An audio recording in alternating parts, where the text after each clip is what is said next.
Welcome, everybody, to another edition of Ugly, Irresponsible, and Childish, where two industry veterans talk about the creative world that we're in and those that celebrate or suffocate it.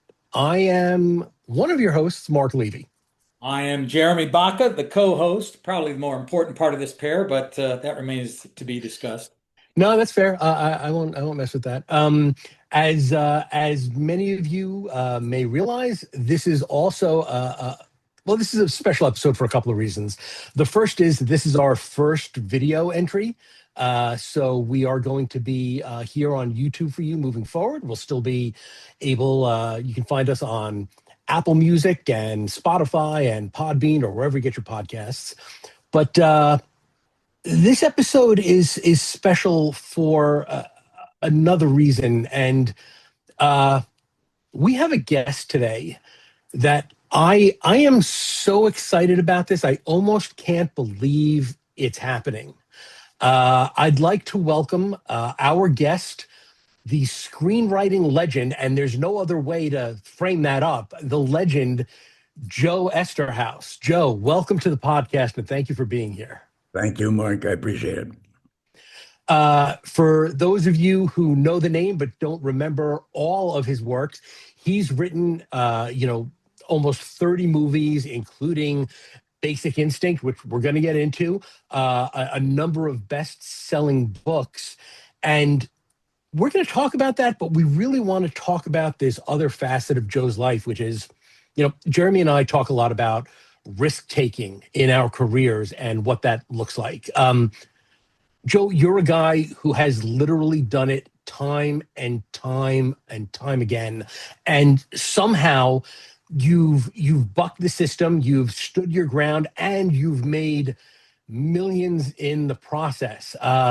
Just so you know, our listeners, you guys know that Joe's agreed to do a few podcasts with us because his life is so complex, his career is so layered, and I'm sure after reading about this and hearing us talk about it, you're probably going to want us to do 100 more of these. So we're going to do our best to get through it all. And Jeremy, you've got a little verbal highlight reel of Joe's life that would explain more of this in greater detail. I do, and Joe, feel free to chime in, Joe. And at full disclosure for all of our listeners, now viewers, since this is our first video podcast, I'm honored and proud to be Joe's brother-in-law, or as he affectionately calls me, his little bitch. But Joe, I'm not going to go public with that, or I guess I already went public with that. Well, let's be honest. I've called you a lowlife because of your height. I've called you hairless because of your head. And yes, I've called you a little bitch in public settings. I'm not going to explain why I call you a little bitch. I'll just let people. Hey, thank you for joining, everybody. That's all we have time for today. I knew that doing several of these would be a risky business, but let's proceed. But listen to this, guy. Joe. Because I want our listeners to understand, for those who may not know you, some of the things that you've done and accomplished. And we mentioned Basic Instinct. Our listeners should know that back in 1990, Joe sold the Basic Instinct script for $3 million.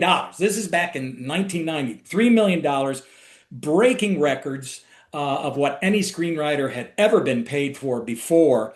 And it should be, I'm also going to slip in the point that he wrote that in 7 days. Now you're 13 days. Sorry, Joe. Okay. Yes. I gave you too much credit. I'll give you those 6 days. 13 days. And which not only turned Joe into this the first celebrity screenwriter in Hollywood, but launched a mega career for Sharon Stone as Hollywood's latest sex symbol. And just recently, this year, at the age 80, lest you think he's gone away and hasn't been busy, he just sold a reboot of Basic Instinct for $4 million. And that, to my knowledge, Joe, I don't know of any screenwriter at that age that has made that kind of bucks. Would you agree? I'm not sure there are any screenwriters at the age of 80 still working. I don't, I think it's somehow a miracle that one, I survived till 80, considering my lifestyle in the past Wow. at times, until of course I met your sister and then that changed. Yeah.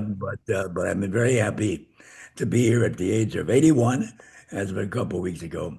And of course, I'm very happy to still be working and to have the cognitive abilities that I had when I was 30, 40, 50. I'm not going to get into big detail, but the cognitive abilities are still there for the most part. Okay. To me, what is so staggering, and this is not a kiss ass question. I know it seems like a really simple interview question, but I would really love to have your thoughts on your consistent output of not only just great ideas, but great ideas that sold. Uh, what do you attribute that to anything specifically? Is it something where it's part luck, part skill? What do you have to say about that? Well, in the interest of honesty, I've had 18 films that were made, 18 scripts that were made, but I've written about 33, 34 in the course of a 50-year career. So there were plenty that weren't made. The key to much of it, in my mind, is that from the get-go when I began, I decided to write things that meant something to me personally. And many of the things that were made and that weren't made came from personal angles, personal experiences. And I did a little movie about a black kid and a white kid trying to be together as friends in a difficult world called Big Shots. That Mhm. came from my son's experience as he was going to school in grade school. I did a piece called Checking Out with Jeff Daniels that came from midlife crises, and then suddenly realized that that you're mortal. And sometime in my 30s, and Basic Instinct. I'll tell you the genesis, and because I think it's relevant to how my creative process works. Um, when I was in college, I was a sophomore, and the I had a romance and a nearly a year-long affair with the wife of a faculty member. She was 34. She was beautiful. She was brilliant. She was very well read. I was a kid, and I learned a terrific amount from her on all kinds of levels, cultural levels, sexual levels, intimate levels. The At the end of the year, the our affair ended, and I realized subsequently that each year she picked out a student, and she had a relationship. But anyway, that was in college, and it moved me, and it left a real mark on my life. Flash forward to 15 years, I'm a reporter in Cleveland, and I become best friends with a cop, the who has been involved with 3 or 4 shootings. We met because he was a cameraman for a TV station over the weekend, and we wound up covering the same kinds of stories as I was a police reporter. I got the notion through our friendship that he sort of liked to shoot, and there was something about pulling the trigger for him.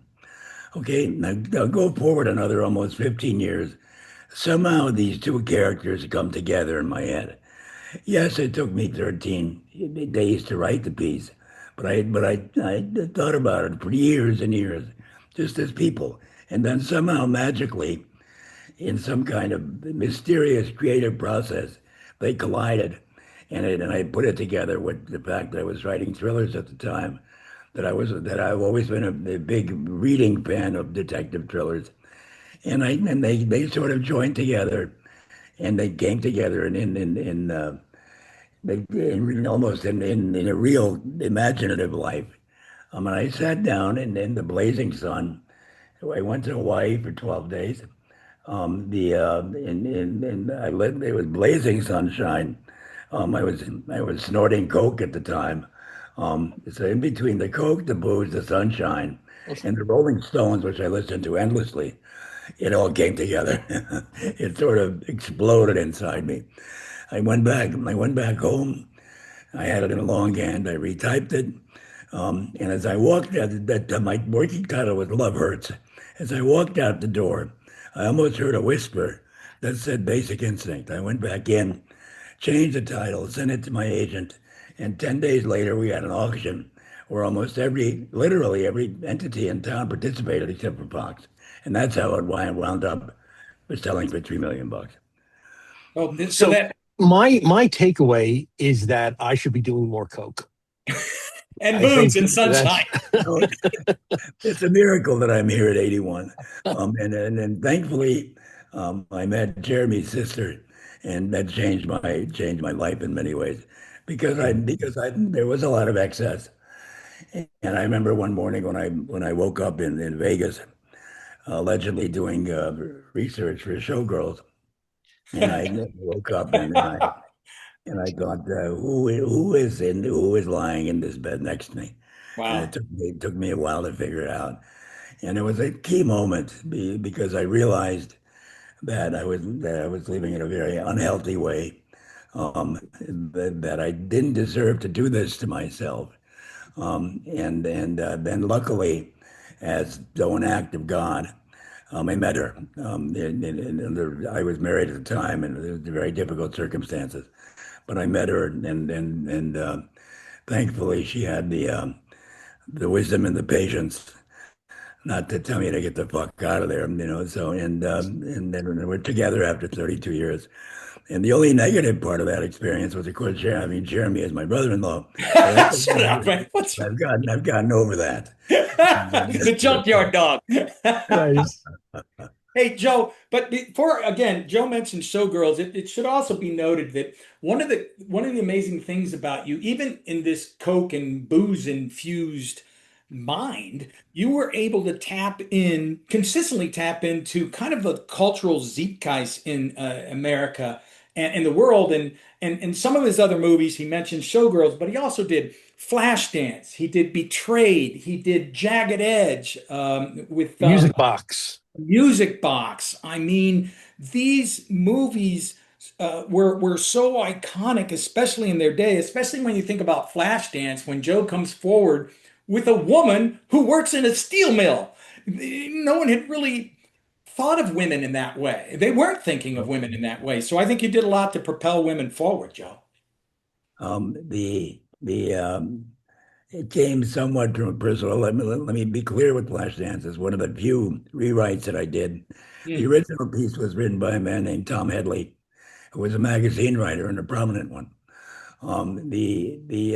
I came up with the woman welder character, and that came a very personal experience. I knew a young woman that I dated, who was a welder, and she was interested in dancing, and you know, so I could work with that character. Um, the the uh, the music box, you know, it came from Jane Fonda and I were friends, and we almost did one piece that Nora Ephron beat us to on the Silkwood case, and then she came into Jagged Edge. She was attached to it, and she had all kinds of problems with the script, and the studio head made a decision between the script and Jane, and actually paid Jane $1.25 million to go away, and went with my script. Now, Wow. to be fair, that the only reason that happened is because the studio head was my longtime agent and big brother in the business.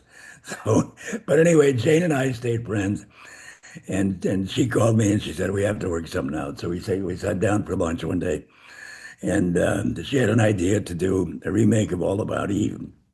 As much as I liked Jane and then wanted to do something with her, I didn't want to do a piece that dwells on Hollywood. Wasn't living there. I was living in Marin County, and I'd come down to do business. And I somehow, almost off the top of my head, said, "What do you think about doing a piece about the daughter of a war criminal hiding out in America?" she immediately said she had a little English bowler hat on. She took it off. Said, my hat's off to you. I'm in. Okay. So once again, Jane was attached. Costa Gavras came into it. I wrote the script, and Costa said she's too old for the part. And I was heartbroken. Erwin Winkler was heartbroken. He was a great producer. And Jane, somehow we were doomed not to do anything together. I teased her and I said, the reason we're not working out is because of that fucking photograph you took with those Viet Cong with Oh them God, trying to put it Joe. to you. Of You know, course you did. and she smiled and she said, you might be right. So, but that's how they all somehow came from some personal. No, Jeremy's question was good for a change. The question was good because my police beat experience, my journalism experience, sort of kept me. My experience with Rolling Stone magazine for 5 years, it sort of kept me on a kind of cultural edge. I covered everything from the civil rights movement, to untold amounts of murderers. I interviewed Charlie Manson. I interviewed Ed Kemper. I interviewed Martin Luther King. Huey Newton and I drank cognac together in Oakland. All of that influence, I think played a part in what I picked to write. And once again, I wrote a lot of things that weren't made. Don't forget, out of 32 pieces or so, 18 were made. So that's a great percentage in Hollywood, Yeah, but it's not everything. right. Mark, you go ahead. Nothing against Jane Fonda, but I mean, Jessica Lange was unbelievable Yeah, she in was. Music Box. So I think that you it wound up okay. We did. We did. We were, Erwin and I were heartbroken, and we loved Costa. Costa was probably the best director I've worked with, both on a creative and on a personal level. But it was his decision. He knew Jane well. He liked Jane very much. He just thought it didn't fit his vision. And you're right, Jessica Lange was sensational, and it was, and I applaud the performance very much. Joe, do you remember what Jessica Lange one problem was with the movie when you went to the premiere and she whispered to you about something about her butt? No, I'm sorry, that was Glenn Close. Oh, Glenn Um, Close. Glenn Close, and it was over Jagged Edge, and it was a sort of a heartbreaking moment, because Richard Marquand was very close to me. He directed two of my films, and he and I wrote a piece together. He died of tragic circumstances at 47. And it was left to me to notify people in the film that he had died tragically. And I called everyone, and I called Glenn as well. And Glenn's response was to me symbolized the sometimes coldness of Hollywood. Her response was, "Well, he made my butt look too big in that movie." Wow. Yeah. Well, Joe, in terms of just the commentary that you often got commentary from studio heads with changes and always things, and we experience that all the time with clients who want changes. Your Irwin Winkler story that you told me just the other day about what he did with the changes, I forget what movie that was. Do you remember the movie I'm talking about? Yeah. And it was Betrayed. We had a meeting with Erwin and I had a meeting with Tony Tomopoulos and Lee Rich, who were running UA at the time.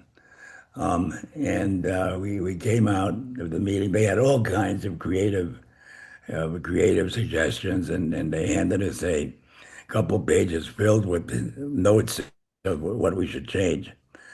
And I was horrified. I'd really researched that piece. I'd been to a jamboree of right wingers. They sort of knew it from inside out. So we get outside, and I'm horrified by what we got. And I'm scared, and then I said, Jesus, sir, what do we now? What do we do? He said, do you have those notes? And I said, sure. So I handed them to him, and he takes the notes and rips it up into little pieces and throws them down on the parking lot ground. Now that's a rare producer. I loved him and I loved working with him. He also during the shooting, it was in Calgary and in the dead of summer, and I get a call one day that he's been hospitalized, and he's very ill. So I jumped on the next plane and went up there, and he was still in the hospital. And I said, what happened? You okay? And he said, well, he said, I got on the set at 7 in the morning and I was there till 7 at night. And it was too hot and I shouldn't have done it. And I said, why in the world did you do that? I mean, you are Erwin Winkler, you produced all these movies. We love Costa and we trust Costa. And he said, yeah, and a great response. And we love Costa, we do. But these fucking directors, they improvise. I wanted to guard against the improvisation. That's Now, nice.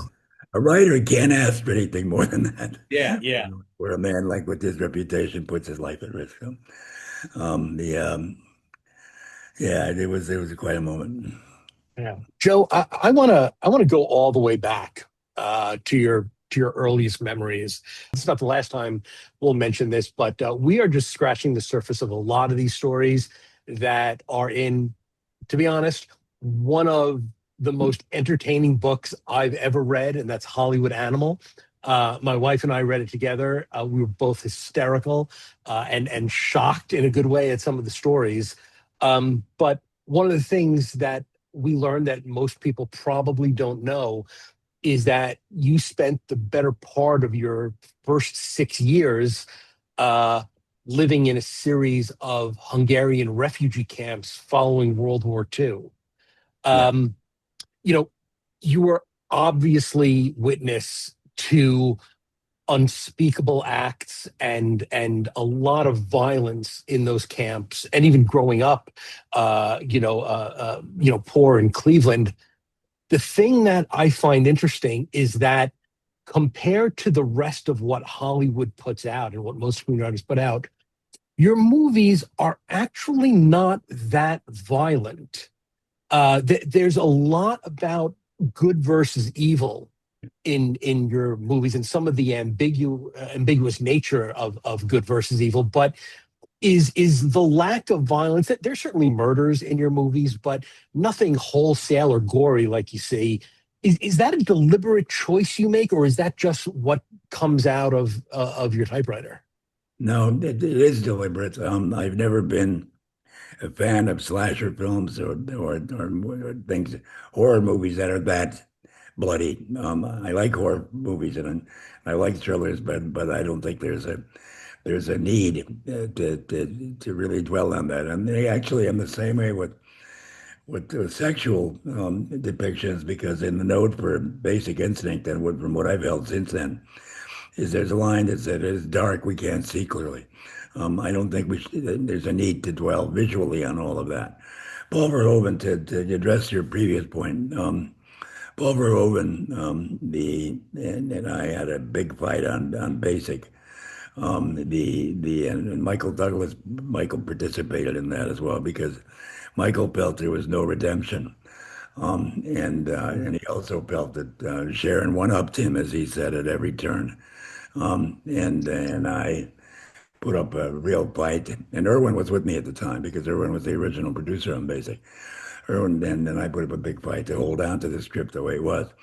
Paul said no, and he hired another screenwriter to do another draft. And they worked for about a month. And one day I got a call from Paul. And he said, I've gone back to your first draft, to your original draft, and that's what I'm shooting. And he said, I didn't understand the basement of your script. And it took me this long to get it. And in the basement of the script, it was about good and evil. The piece is that's what the piece is about. And it is a theme that I return to a lot. I believe that we are all complex, and that we all have, and to some extent, a secret life. And there is good and evil in all of us to some extent. And in some ways, the old biblical description of demonic evil being present and in every human person's life, and it's a battle between the two, interests me, and always has. I find I find the serial killers, especially the sexual killers, who live perfectly normal lives with families and with children. And meanwhile, as Ed Kemper told me in an interview that I did as a journalist for Rolling Stone, I mean, he killed a group of different women, I think 13 in total, all sexual killings. And as he said to me, I get a hard on when I've got my fingers around their heads, and they're evacuating. And at the same time, he had a whole other life where he was close to his mother, whom he eventually killed. But this duality, BTK had a family killer, wonderful family man. And over the years, over 30 years, individually, he killed a bunch of women. So that's always fascinated me, and I've done a lot of interviews with people on that level, and I guess it's one of my themes. Somebody else wrote, and I think this is accurate. That part of my theme is that we don't really know the people we love, and I played around with that a lot as well. Yeah. Do you feel like like you said, we're all kind of the sum of our histories, past is prologue, and it's what made us who we are. Do you think you've used, either consciously or subconsciously, any of your experience in the refugee camps as creative fuel, as things you brought forward into your work? Forgive me, I didn't address that part of your question. No, Let, that's let me clarify to begin with. These camps, these are not concentration camps. They are not Auschwitz or Treblinka or any of those places. These are American run or British run repatriation camps at the end of the war. The Yes, I saw some heartbreaking things as a little boy. In these camps, I saw women, old women with babushkas on the railroad tracks, kneeling with rosaries wrapped around their arms, waiting for the train to to run over them at each time, 4 o'clock in the afternoon, I think, on Tuesdays. I was 6 when the other kids were older, and I saw the blood explode in clouds around them, and I ran. I just ran. I ran until I dropped, which it seems to be one of the things I did as a kid. Because much later on, when my schizophrenic mother and my father were screaming at each other in a place called Cook Forest, Pennsylvania, I just ran out the door and ran until I dropped and then passed out for a while and came back and went back to the cabin. When we lived on Lorraine Avenue and we lived in utter poverty, I slept on a couch in the living room, and it was a very small place, and the window looked directly out on a bar. And I saw a man stabbed to death there as I watched as a kid. Then my police reporter experience, I saw an awful lot, but I worked for a year as a police reporter in Dayton. And then I was a police reporter for 2 years at the Plain Dealer in Cleveland before I went on to write a column. But in those days, the police reporters were driving around town at night, listening to the police radio, and then if something was near you, you raced there. Sometimes you got there before the cops. And the most, I guess, the one that stuck the most with me, that was most heartbreaking was I went to a place the cops weren't there yet. I heard a woman screaming inside. I went in. As I went in, I knocked. There was no answer. The door was open. I went in. I saw a guy with his head blown off against the wall. And I saw a woman a little bit across from him. And there's still somebody crying, but I realized she was crying in Hungarian.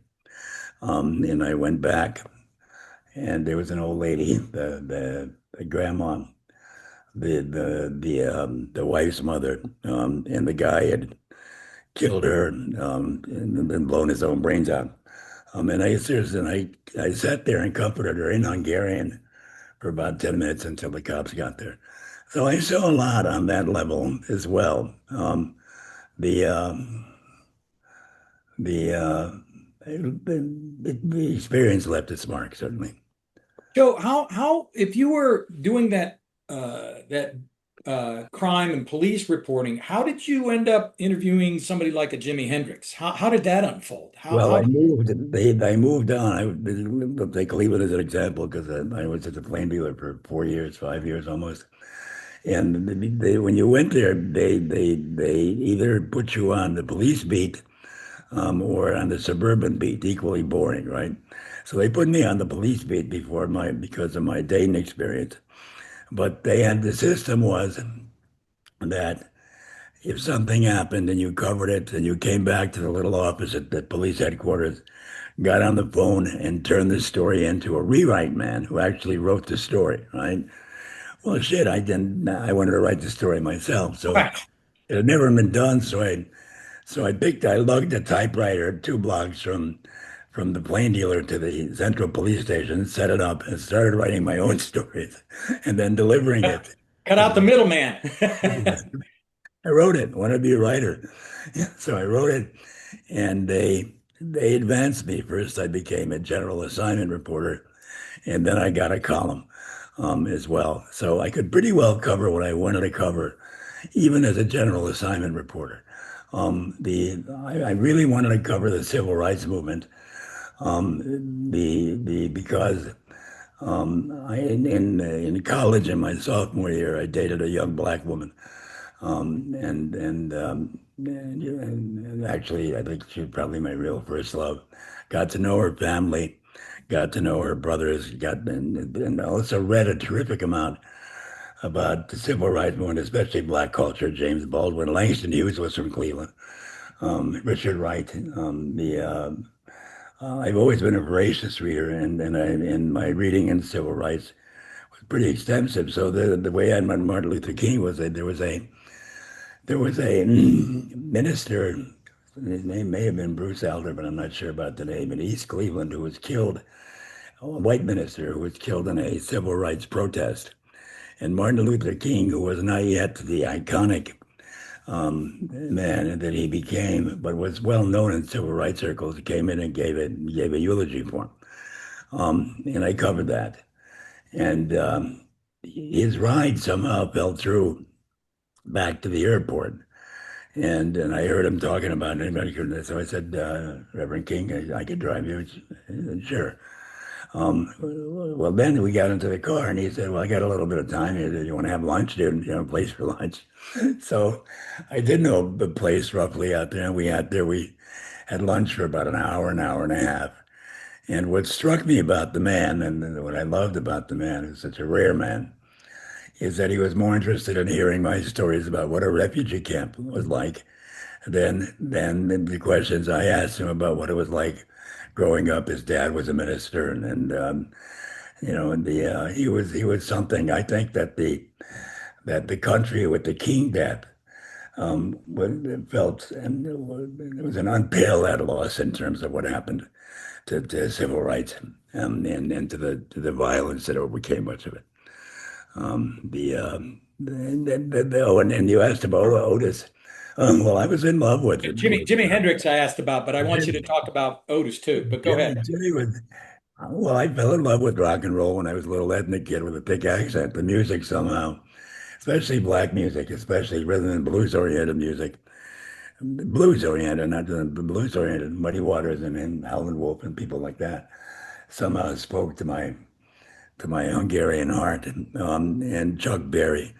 The So when Jimi Hendrix came around with that wild sound, I absolutely fell in love quickly. And I was a general assignment reporter, and he came to Cleveland for a concert. Of course, I immediately wanted to interview him. The people on the city desk were so primitive in that sense that they didn't even know who the fuck he was, you know. Oh, So wow. I essentially had to say, listen, blah, blah, blah. And they said, okay, go talk to him. I couldn't talk to him before or after the concert, but he wasn't leaving town until later the next day. So we set up an interview at 9 in the morning at the Cleveland Hotel. And I went, here I am in my little suit and tie and short hair. And I'm Mr. Hendricks, right? Yeah. And looking at me. Joe, did And you still have a Hungarian accent and everything then? no, I lost it when I was 18. Okay. Okay. It was my father had this thing that I put into telling lies, where the final thing that Hungarians didn't seem to be able to do was say the properly. The it was all da da. So he said, put a rubber band around your tongue, and move it around. So I did, and it worked. And at 18, it was gone, but it was a gradual Right. process. So here I am with Jimmy, and he was talking music, and he suddenly realizes that I know a lot about black music and knew a lot about Chuck Berry and Howlin' Wolf and people like that. And I guess he was astounded that this white boy, who looks like some kind of fraternity reject, is there talking to him. And, so he gets the dope on. We're smoking dope. It's 9 in the morning, and by 11, we've got the munchies because we've been smoking all that time. So he says, do you know any good restaurants in Cleveland? So I said, well, have you ever had Hungarian food? And he goes, Hungarian? What the fuck is that? Hungarian. You'll like it. Okay, I got to get a limo downstairs. And he had the two band members with him, Chaz Chandler and Noel Redding, I think, who looked like Martians, they blue hair and all this shit, the sun stuff in their hair. So we go down to the limo and get to the restaurant was called Balaton, Cleveland's Hungarian restaurant. I had been there quite a bit, of course, and they knew me. So the limo pulls up front. It's a glass front. And I see these Hungarian ladies with bushkas and men in formal suits. And these guys look like Martians. I mean, we get out of this limo to begin with, and Bulletin is not used to big stretch limo. So we Yeah. get out of the limo, and these guys come out. Jimmy is sort of staggering around. He smoked a lot of dope. And I'm leading the group. I happen to know the maitre d', so I speak Hungarian. And they keep looking at him like this motherfucker. I'm not sure blacks had ever been in there, let alone Martian blacks. Right. Right. Right. So we go in, and I order for them, and Jimmy winds up eating 3 orders of chicken paprikash, right? And says, "This is the best fucking food, man. This is really something." Um, and uh, and that was exciting. That was pretty much it. He went on and bought a blue Corvette while he was in Cleveland through some family connection. So, but he was something. He was something. I did interviews with Jimi Hendrix and with Janis Joplin and with Jim Morrison, and in like a years period of time, they all died. And so they, And Otis, Joe. well, yes, I noticed as well. Yes, he died as well. So I became known around the office as the kiss of death, because Christ. No one wanted to be interviewed by you. well, Oh, God. Otis was the most moving. Otis was in town at a place called Leo's Casino, which was the big black club in town with great black music. And I did the same thing. I loved his music, and I convinced the city editor that I wanted to interview him. He said, fine. So I went to the show at Leo's, and he put on a great show. And the interview was set for after the show. So we began talking around 11:30 or midnight, and we talked until 3 in the morning. And we talked about black music and about how he grew up and what bands he was with Stax Memphis label. Um, and uh, and at the end, it was really a wonderful meeting. Now, we smoked a lot of shit that he had brought. We knocked a lot of Jim Beam off. A lot of beer went too. And at the end of the night, we ended around 3 o'clock in the morning. We gave each other big hugs. And he said, you know what you are, man? You're a motherfucking white nigger. That's what you are. Oh, It was the shit. greatest compliment that I was ever Yeah, given. right. I wear it proudly. I wear it proudly. And Yeah. never mind all those fucking quotes there in the New York Yes. Times and stuff. That's the one that I really. Yes. Yes. And of course, Beyond What happened? Yeah. just to end that story is the next morning it was a Sunday, and I was working at the office on an early shift. I think I had to be there like at 10 or 11, and I go in and I'm working in the office on some stupid story, and the AP had a wire machine at the time in city rooms where if something serious happened, it dinged like 4 or 5 times. Very rare. But when it dings 4 or 5 times, it was something very heavy. So I heard the ding and I saw the city editor get up from the city desk, walk over to the machine and stare at it, look at it. And then I saw his head swivel and stared, looked at me and stared for a long time at me, and then went back to the machine. So he turned around and went back to the desk, and I got up and went to the machine and saw that his plane had crashed and he was dead. The next day, right? Very next morning Wow. after the interview. Then the people at Leo's, because of course, I talked to them afterwards, said that I was probably the last person he spoke to. Yeah. Jeez. you know, I am not going to suggest that you can compare the Black experience in America and what Black Americans have faced for decades and decades to anything else. But it occurs to me, I guess I'm wondering if there was a stronger connection to some of these artists and figures that you've interviewed because you yourself had to deal with a great deal of bigotry when you were growing up from sometimes members of the Hungarian community, but Absolutely. Absolutely. The And the Catholic Church, the and brothers. the Yeah. Catholic Church. Yeah. Yeah, I think that's very true. The the kids I ran with when I was in Cleveland, the alley kids that I got in trouble with, there were black kids there, there were Puerto Rican kids there.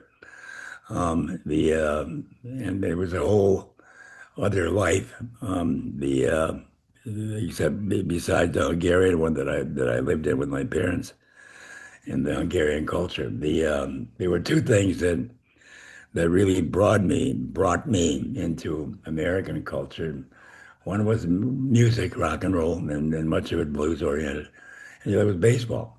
In 1956, there was a revolution in Hungary where for 12 days the Russians had been routed from October 23rd to November 4th when they came back in and massacred everybody. But my parents, I saw my mother and dad go to this big shortwave radio and listen to Radio Free Europe all day and saw complete joy on their faces because it looked like Hungary was going to be free and they were going to be able to go back. And as I watched them, I thought to myself, "What the fuck? I don't want to go back." Right. I don't. Right. What about Chuck Berry and what about the Cleveland Indians and Yeah. Rocky Colavito and all of that stuff? What to go back? Also, by then I started. I never really liked Hungarian girls, but I sure liked American ones Yeah. or the different cultured ones in school. The so when the Russians came back, I secretly celebrated and pretended grief. My poor parents they were destroyed, riven, just absolutely destroyed. Ironically, about 3 years later, Anastas Mikoyan, who had been the Russian foreign minister during the revolution and who organized the crackdown on the rebels, known as the Butcher of Budapest, came to Cleveland because he had been doing business with a businessman named Cyrus Eaton. And they came to Cleveland, and the Hungarians staged a big protest. And the part of the protest was organizing young men to with rotten eggs to hurl at Mr. McCoyan as he arrived. So his limo pulls out in front of the Cleveland Hotel, and McCoyan gets out, and there's a kid who jumps out, throws a rotten egg, and hits him in the chest because of his extensive baseball experience. That kid was Joe Eszterhas and became famous in the Hungarian community as the man who hit on us as McCoyan. Well, Joe, that leads to Mark's question. So, what kind of bigotry did you face exactly? I mean, was it overt, or was it just privately you felt it, or What kind of what, the Jeremy? bigotry, the bigotry, then the isolate, was it Well, overt and obvious, or more subtle? well, the word queer then was used not just for gay people, but for people, for refugees, for people who looked funny, all of that. I heard a lot of that. Not only was I a refugee, but I was a weird looking kid. I looked like Howdy Doody. I was a stick. My ears stuck out, freckle faced, and I was wearing Volunteers of America clothes all the time, right? So I heard that a lot. I heard the word Nazi a lot, DP, greenhorn, all of that, and that was pretty common. The kid one of the kids, I got into big trouble because I hit a kid in the back of the head with a baseball bat, and he had been calling me names for years, and for reasons that I don't quite understand to this day. He hadn't called me anything for a couple of years. I hadn't seen him. I saw him one day playing baseball with a group of kids, and by this time I think I was 15. And I just saw him watching, and I watched him playing. Then I went up, got a baseball bat, went up behind him, and hit him in the head as hard as I could. Just did he have a helmet on or anything? You just hit him square in the head? Square in the back, head? back of the head. Wow. Okay. Hit him in the back of the head. He's standing there at the plate, and I just went up against the man, and boom. The He almost died. The family said that if they would get $5,000, they wouldn't prefer charges once it became obvious he was going to live. We didn't have $5,000. We didn't have $100. But my parish priest saved us, and he came up with $5,000. Otherwise, I'm sure I would have been gone to juvie. And the path I was on was certainly not good. I was running around the alley. We were breaking into grocery stores. We were stealing cars. Um, the I saw two gangbangs, and that thankfully didn't participate. Ran from both. With back in those alleys. The That part of it was tough. My mom was a paranoid schizophrenic who had been damaged, terribly damaged by the war, and not just by the war, but when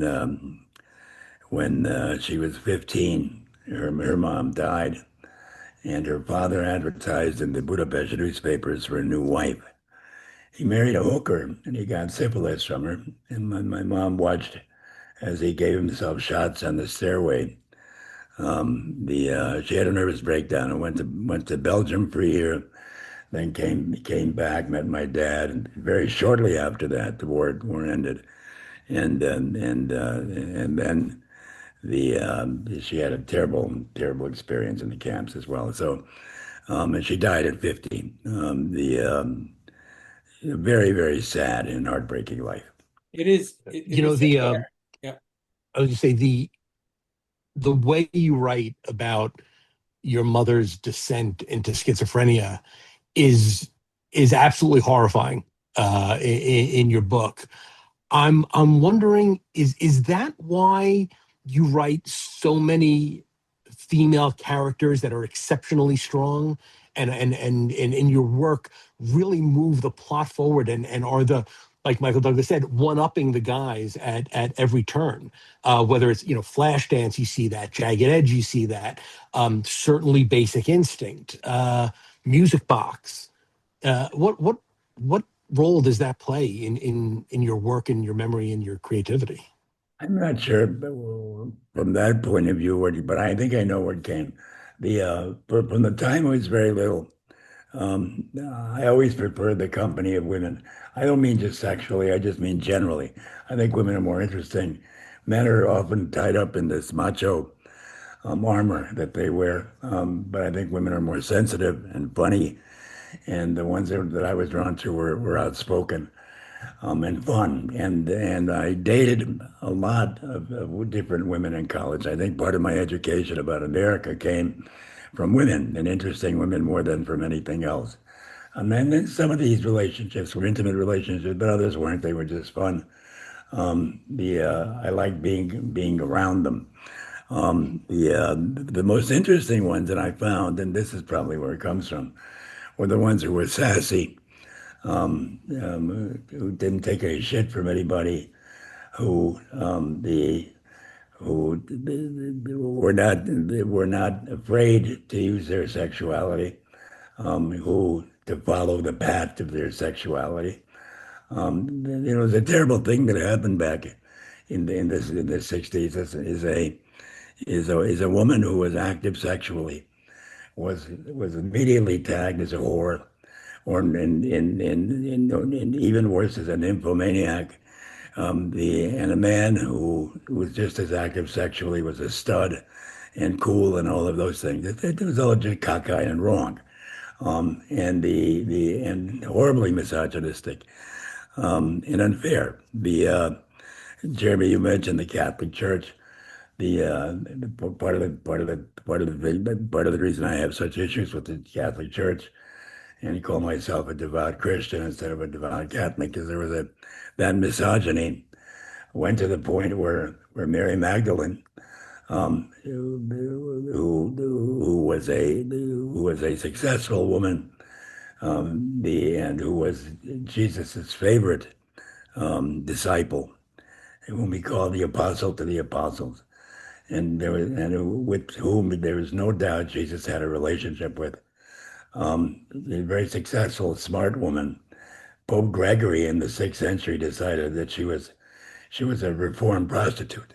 I mean, there is no evidence for that. It's totally cockeyed horseshit.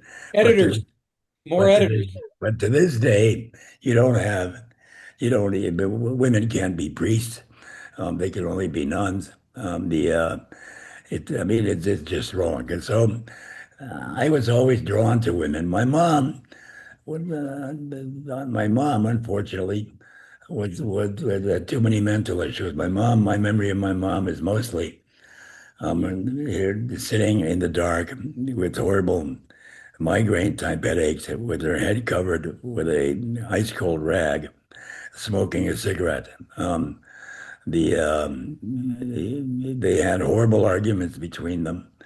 The She was supremely religious, usually reading a Christian Catholic classic called The Imitation of Christ by Thomas à Kempis.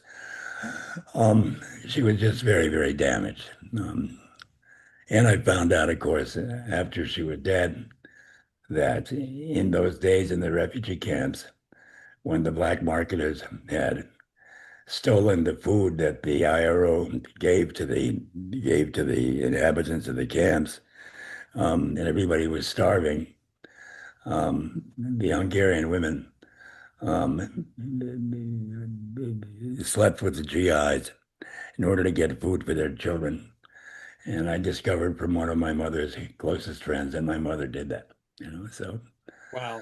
I understand, with all of that, she really had a heartbreaking and awful life. So Awful, I awful. held her hand when she died. Um, the My hands were bloody as she died. And in an hour before she died, she asked me to help her into the bathroom, and I did. And as we walked in, she said, "They're watching me. They're watching me. Please don't let them watch me." And then, I mean, this paranoid schizophrenia. She would go around the house putting cement on the windows because she thought the Sputnik was poisoning her. Yeah. Yeah. Joe, so all of our viewers have to be wondering, wait a minute, they're saying this dude was in a refugee camp, then the streets of Cleveland, and boop, oh, he became a famous writer. That's cool. What was the impetus, though, for you to start writing? I mean, when did you realize I got to get my shit together? Or was there a moment you realized when, wow, I've got to get my shit together and writing might be it? Or was there that moment? There were sort of moments like that. The my father, the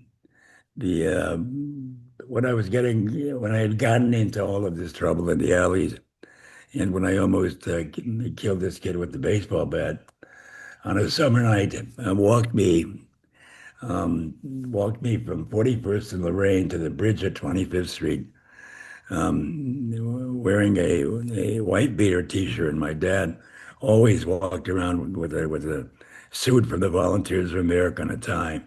So he walks me down in the seat, and we stop in the middle of the bridge, overlooking the factories, and it was like a 90-degree Cleveland night, and he points down and he said, "You see that, Yoji?" Of course, we spoke in Hungarian. You see that, Yoji?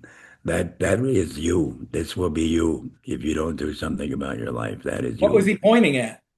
The men, Factories. Oh, the factory. the Okay. men who Yeah. were down there on their break, Oh, with the heat and all of that, that won't be you. So that sunk in. Now, before then, I had begun to read a lot. And reading was the key.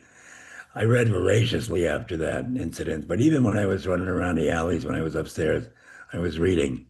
After I was reading the usual American Holy Trinity, and Hemingway, Fitzgerald, and Faulkner, all of them alcoholics, but all of them brilliant writers.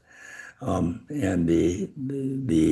was reading a lot of that, and at some point, I thought, and I don't remember the specific point, but at some point, I thought, yeah, maybe I can do this. Maybe this is fun. I'm enjoying it. And then there was a moment with there was a man named Theodore Andrika, who was the Cleveland Press's nationality columnist, which means he was popular in the ethnic communities. And he came around Lorraine Avenue to do a lecture. And I went. Yeah, I was about 16, I guess. And I went because he was sort of an ethnic hero and a writer. And I went to listen to him. And then afterwards, I went up to him and with my Hungarian accent said, "Mr. Andrika, my name Joe Eszterhas. I wish to be American writer. How do I do that, sir?" And this fucker looked at me and in his Romanian accent said, "Son, with that kind of accent, maybe you should think of something else." Well, oh that my pissed me off. God. That pissed me off so badly that it was a lifelong chip on my shoulder. Well, Every but time something good happened. Actually, when I was in college, I won this award as the outstanding college journalist in America. I went to the White House, and Hubert Humphrey gave me a gold medal. Anyway, as I was getting the gold medal, I thought to myself, "Where are you now, fucking Theodore Enrique?" fuck you, man.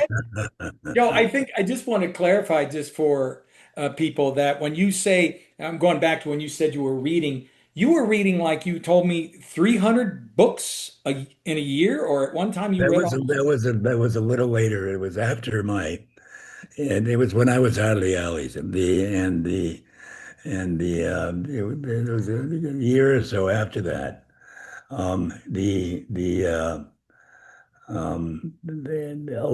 know what you're thinking about. I got a job on Lorraine Avenue. I guess I was about 16 at a paperback bookstore. And the guys who ran it were terrific. It was all paperbacks, lots of them. Now I discovered that this paperback bookstore was a front for a gambling operation. Right? Nobody Of read course it books was. there. They used to be there as a cover. Everybody went into the back to gamble. Right. And I realized that, and I didn't give a shit. They were great. To the end, they said, "You can take any book you want, take it home. You don't have to bring it back." Well, I built my own fucking library. It was all private library. I could take anything I wanted, and I could read on the job because I had nothing to do. Nobody came in to buy books. Sure. Later on, I worked. Later on, I worked with a road crew, and I moved office furniture, and wanted to be a disc jockey. This job was the most fun, this bookstore. One of these guys from that bookstore, when Telling Lies had this big formal Telling Cleveland Lies is thing. your movie. So for people who don't know, Joe wrote a I'm book sorry, called Telling Lies in Telling America. Lies in America with Kevin Bacon and Maximilian Schell And Brad Renfro. and Brad Renfro. It had a big fancy Cleveland premiere. And one of these guys, Jimmy something from the big gambling bookstore, showed up and said, "It's all those books that got you to be a writer, kid. You know that." I couldn't disagree with him. He took credit. Joe, did it for the young writer, okay, for the young immigrant writer or the young poor writer or even a young writer who just doesn't think that's a plausible path for him today or her, what would you say? What would you say to that to somebody who says, I want to be a writer and I no one here will help me. I don't know what to do. I'm going to give up. Well, I still think the key, and kids don't seem to do it today, is to read. Read and read and read and read. And because of the internet and because of the phone, and the laptops, the young people aren't reading these days.